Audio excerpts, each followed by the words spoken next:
मशरिक़ वुस्ता में जारी जंग के बाइस खित्ते में फ़ज़ाई बहरान शिद्दत इख्तियार कर गया, जिसके असरात पाकिस्तान समेत कई ममालिक की फ़ज़ाई सरगर्मियों पर भी पड़ रहे हैं।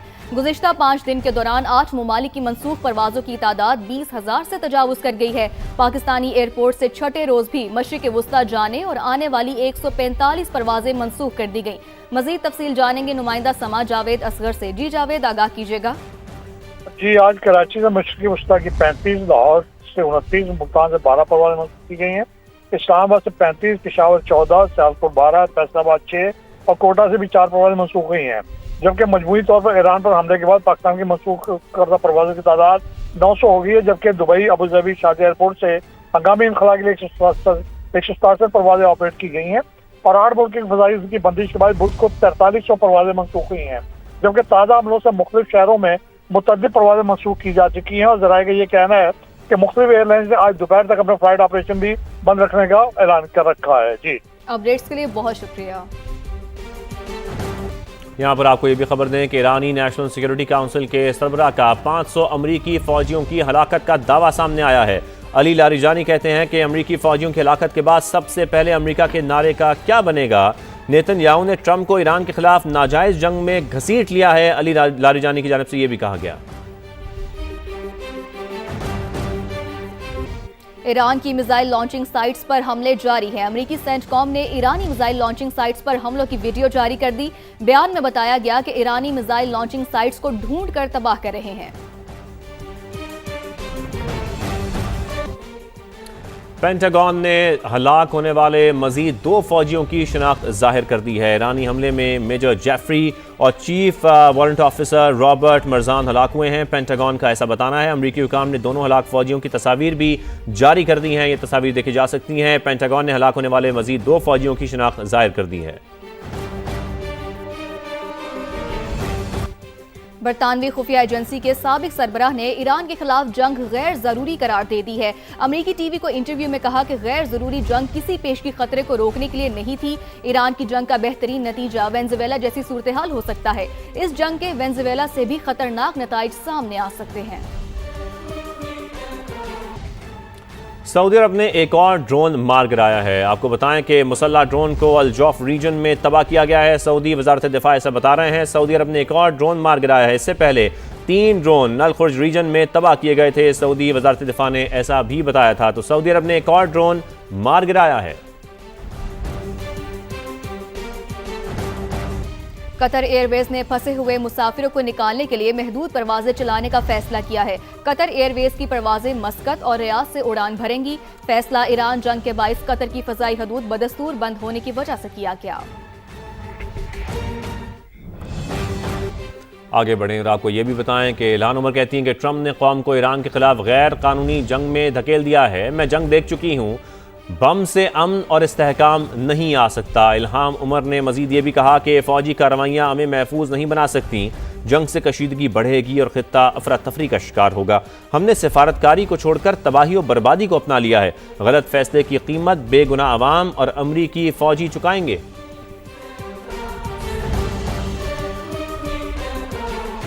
अब बात करें, अमेरिका ने ईरान से 2000 किलोमीटर दूर जाहरियत का मुजाहिरा किया है। ईरानी वजीर खारजा की जानिब से ऐसा कहा गया है। ईरानी फ्रिगेट भारत का मेहमान था, जिस पर अमले के 130 अरकान सवार थे। ईरानी वजीर खारजा ने मजीद कहा कि ईरानी फ्रिगेट को बैन अल-अक़वामी समुंदर में बगैर वार्निंग निशाना बनाया गया। अमेरिका ने जो मयार कायम किया है उस पर पछताना पड़ेगा। अमेरिका ने ईरान से 2000 किलोमीटर दूर जाहरियत का मुजाहिरा किया। ईरानी वजीर खारजा की जानिब से कहा गया। मजीद कहा कि ईरानी फ्रिगेट भारत का मेहमान था, जिस पर अमले के 130 अरकान सवार थे। ईरानी फ्रिगेट को बैन अल-अक़वामी समुंदर में बगैर वार्निंग निशाना बनाया गया। यहाँ पर आपको ये भी खबर दें कि ईरानी नेशनल सिक्योरिटी काउंसिल के सरबराह का 500 अमरीकी फ़ौजियों की हलाकत का दावा सामने आया है। अली लारिजानी कहते हैं कि अमरीकी फ़ौजियों की हलाकत के बाद सबसे पहले अमरीका के नारे का क्या बनेगा। नेतन्याहू ने ट्रंप को ईरान के खिलाफ नाजायज़ जंग में घसीट लिया है। अली लारिजानी की जानिब से ये भी कहा गया। ईरान की मिसाइल लॉन्चिंग साइट्स पर हमले जारी हैं। अमेरिकी सेंटकॉम ने ईरानी मिसाइल लॉन्चिंग साइट्स पर हमलों की वीडियो जारी कर दी। बयान में बताया गया कि ईरानी मिसाइल लॉन्चिंग साइट्स को ढूंढ कर तबाह कर रहे हैं। पेंटागन ने हलाक होने वाले मजीद 2 फौजियों की शनाख्त जाहिर कर दी है। ईरानी हमले में मेजर जेफरी और chief warrant officer Robert Marjan हलाक हुए हैं। पेंटागन का ऐसा बताना है। अमरीकी हुकाम ने दोनों हलाक फौजियों की तस्वीर भी जारी कर दी हैं। ये तस्वीर देखी जा सकती हैं। पेंटागन ने हलाक होने वाले मजीद 2 फौजियों की शनाख्त जाहिर कर दी है। बरतानवी खुफिया एजेंसी के साबिक सरबराह ने ईरान के खिलाफ जंग गैर जरूरी करार दे दी है। अमरीकी टीवी को इंटरव्यू में कहा कि गैर जरूरी जंग किसी पेशगी खतरे को रोकने के लिए नहीं थी।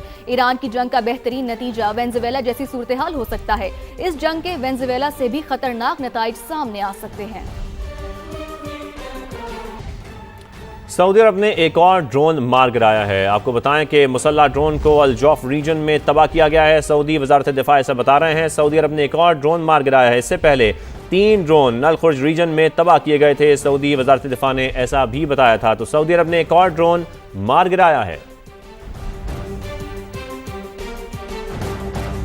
कतर एयरवेज ने फंसे हुए मुसाफिरों को निकालने के लिए महदूद परवाजें चलाने का फैसला किया है। कतर एयरवेज की परवाजें मस्कत और रियाद से उड़ान भरेंगी। फैसला ईरान जंग के बाइस कतर की फजाई हदूद बदस्तूर बंद होने की वजह से किया गया। आगे बढ़ें और आपको ये भी बताएं कि इल्हान उमर कहती हैं कि ट्रंप ने कौम को ईरान के खिलाफ गैर कानूनी जंग में धकेल दिया है। मैं जंग देख चुकी हूँ, बम से अमन और इस्तेहकाम नहीं आ सकता। इल्हाम उमर ने मजीद ये भी कहा कि फ़ौजी कार्रवाइयाँ हमें महफूज नहीं बना सकती। जंग से कशीदगी बढ़ेगी और ख़ित्ता अफरा तफरी का शिकार होगा। हमने सिफारतकारी को छोड़कर तबाही और बर्बादी को अपना लिया है। गलत फैसले की कीमत बेगुनाह अवाम और अमरीकी फ़ौजी चुकाएंगे।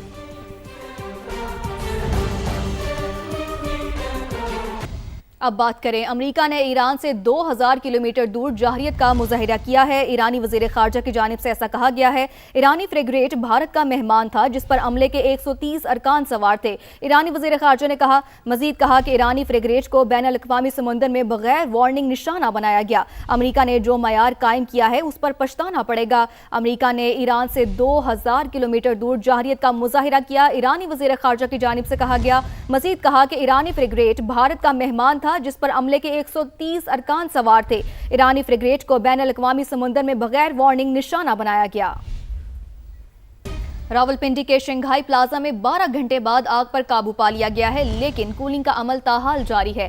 तहखाने में मुश्किलात पेश आ रही हैं। मजीद जानते हैं वहां मौजूद समा के नुमाइंदे यासिर हकीम से। जी यासिर, बताइएगा कि कूलिंग का अमल कहां तक पहुंचा है?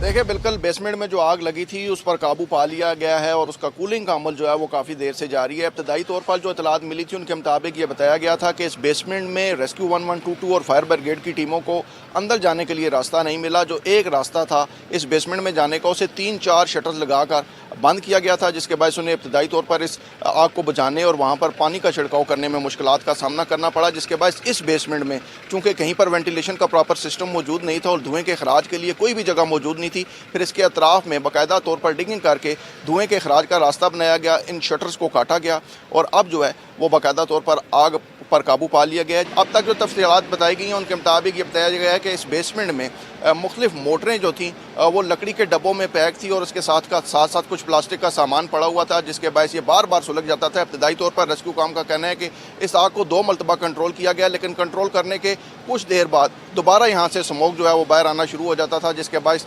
दोबारा ऑपरेशन जो है वो शुरू किया जाता था। अब बाकायदा तौर पर इस आग पर काबू पाया गया है, जिसके बाद धुएँ के अखराज के लिए फ्यूल स्मोक इजेक्टर्स का इस्तेमाल किया जा रहा है।